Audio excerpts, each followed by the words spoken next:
Hey guys, Trace Adams. Today is Monday. We are back Tuesday, 2 p.m. Eastern with another complimentary release.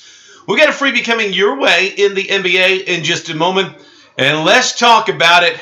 Let's talk about the big game yesterday between New England and Seattle.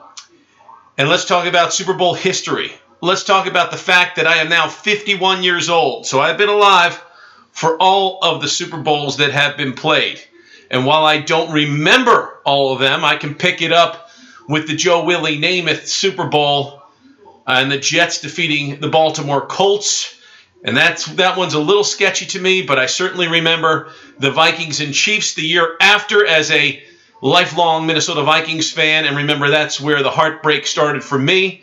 And if I were a Seattle Seahawks fan, I would be sick to my stomach. I would have to think about jumping off a bridge. Because yesterday's final play call by Pete Carroll, he claims that he's taking responsibility, but we all know Darrell Bevell, the offensive coordinator, makes the calls. We all know that a quarterback can call an audible and change out of the play too, especially when you know the play has no chance in hell at working.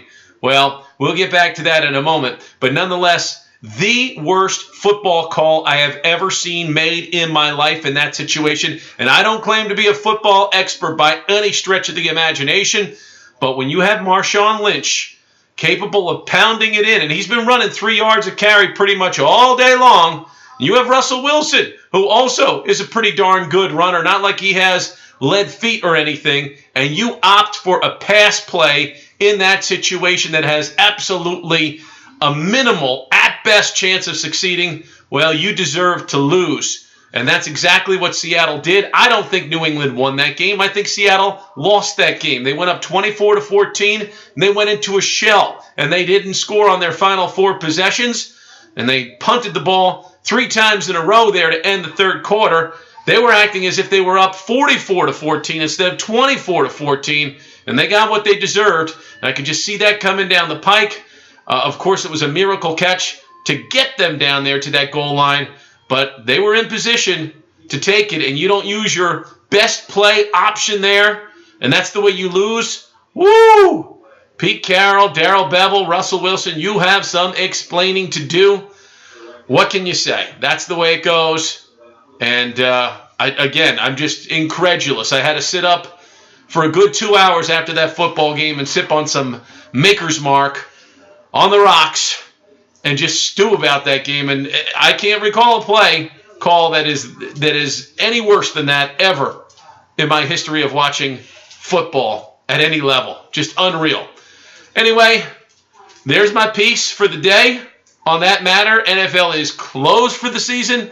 It's all hardwood now, and it's time to get focused. And we'll do that with a top-rated 1,000-star big game, no less, on Virginia and North Carolina, as the Cavaliers now have absorbed a loss over the weekend, as did North Carolina. One of these teams going to bounce back today. Top-rated 1,000-star ACC Game of the Month online for the Monday evening card, and it's available right now. Just one release tonight, Pay After You Win, which was a winner yesterday on Utah slaughtering Southern Cal. We'll resume on Wednesday due to the limited action the next 2 nights. Well, we've got your top-rated 1,000-star ACC Game of the Month. UVA and UNC from Chapel Hill. We cash it in, and we forget the Seattle Seahawks debacle from yesterday right quick with this 1,000-star winner. Comp winner for tonight is to go with the New Orleans Pelicans, plus the points at home against Atlanta, as the Hawks concluded a 7-game homestand, wins in all of them. When's the last time they lost? I don't even know. All Atlanta does is win. They're in a vulnerable spot tonight with this rare little road game, and then they come back home for 2 more, including a Wednesday night showdown against the Washington Wizards. This could be the spot the Hawks get caught sleeping. They almost were caught sleeping at home on Friday against the Philadelphia 76ers. I think we take the Pelicans plus the points tonight and look for this one to go right down to the wire. Possible upset alert here. Go with New Orleans. The Pelicans plus the points at home against the Hawks tonight as your comp winner. We'll talk to you again on Tuesday. And wow, Seattle. Play calling supreme in the Super Bowl. Way to go. As always, Trace Adams, dead serious about winning.